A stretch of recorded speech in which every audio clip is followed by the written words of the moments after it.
Memory: How to Develop, Train, and Use It, by William Walker Atkinson. Chapter 4. Memory Systems. The subject of memory development is not a new one by any means. For 2,000 years, at least, there has been much thought devoted to the subject. Many books written thereupon, and many methods or systems invented, the purpose of which has been the artificial training of the memory. Instead of endeavoring to develop the memory by scientific training and rational practice and exercise along natural lines, there seems to have always been an idea that one could improve on nature's methods, and that a plan might be devised by the use of some trick the memory might be taught to give up her hidden treasures. The law of association has been used in the majority of these systems, often to a ridiculous degree. Fanciful systems have been built up, all artificial in their character and nature, the use of which, to any great extent, is calculated to result in a decrease of the natural powers of remembrance and recollection, just as in the case of natural aids to the physical system, there is always found a decrease in the natural powers. Nature prefers to do her own work, unaided. She may be trained, led, directed and harnessed, but she insists upon doing the work herself, or dropping the task. The principle of association is an important one, and forms a part of natural memory training, and should be so used. But when pressed into service in many of the artificial systems, the result is the erection of a complex and unnatural mental mechanism, which is no more an improvement upon the natural methods than a wooden leg is an improvement upon the original limb. There are many points in some of these systems which may be employed to advantage in natural memory training, by divorcing them from their fantastic rules and complex arrangement. We ask you to run over the list of the principal systems with us, that you may discard the useless material by recognizing it as such, and cull the valuable for your own use. The ancient Greeks were fond of memory systems.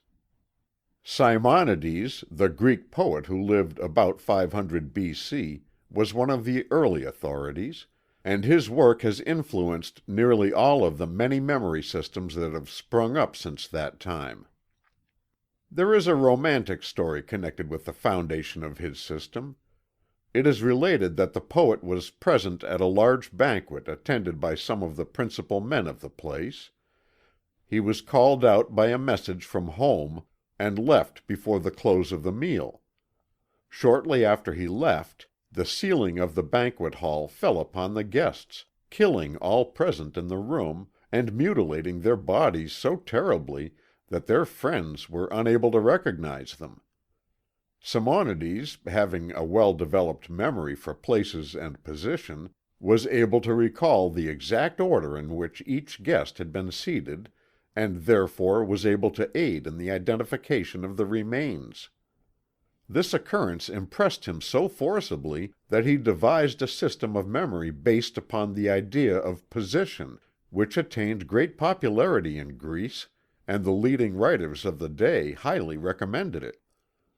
The system of Simonides was based upon the idea of position. It was known as the topical system. His students were taught to picture in the mind a large building divided into sections, and then into rooms, halls, etc. The thing to be remembered was visualized as occupying some certain space or place in that building, the grouping being made according to association and resemblance. When one wished to recall the things to consciousness, all that was necessary was to visualize the mental building, and then take an imaginary trip from room to room, calling off the various things as they had been placed. The Greeks thought very highly of this plan, and many variations of it were employed. Cicero said, "By those who would improve the memory, certain places must be fixed upon, and of those things which they desire to keep in memory, symbols must be conceived in the mind and ranged, as it were, in those places.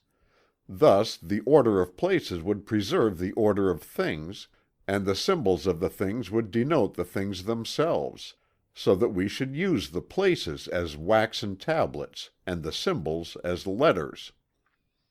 Quintilian advises students to fix in their minds places of the greatest possible extent, diversified by considerable variety, such as a large house, for example, divided into many apartments.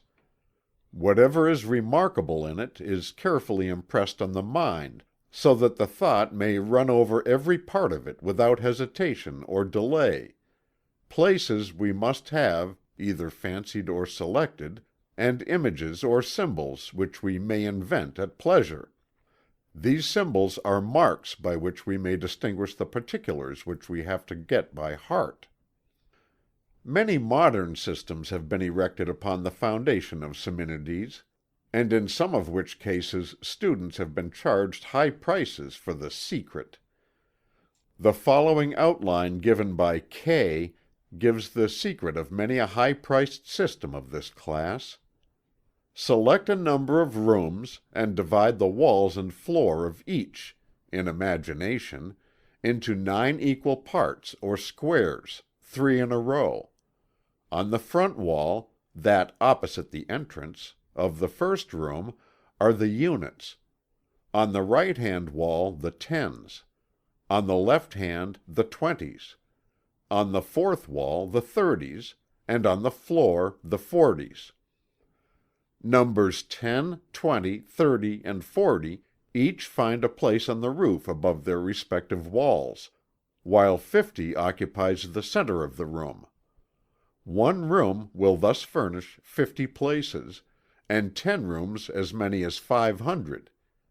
Having fixed these clearly in the mind, so as to be able readily and at once to tell exactly the position of each place or number, it is then necessary to associate with each of them some familiar object, or symbol, so that the object being suggested its place may be instantly remembered, or when the place be before the mind its object may immediately spring up. When this has been done thoroughly, the objects can be run over in any order from beginning to end, or from end to beginning, or the place of any particular one can at once be given. All that is further necessary is to associate the ideas we wish to remember with the objects in the various places, by which means they are easily remembered, and can be gone over in any order. In this way one may learn to repeat several hundred disconnected words or ideas in any order after hearing them only once. We do not consider it necessary to argue in detail the fact that this system is artificial and cumbersome to a great degree. While the idea of position may be employed to some advantage in grouping together in the memory several associated facts, ideas, or words, still the idea of employing a process such as the above in the ordinary affairs of life is ridiculous, and any system based upon it has a value only as a curiosity, or a mental acrobatic feat. Akin to the above is the idea underlying many other systems and secret methods, the idea of contiguity in which words are strung together by fanciful connecting links.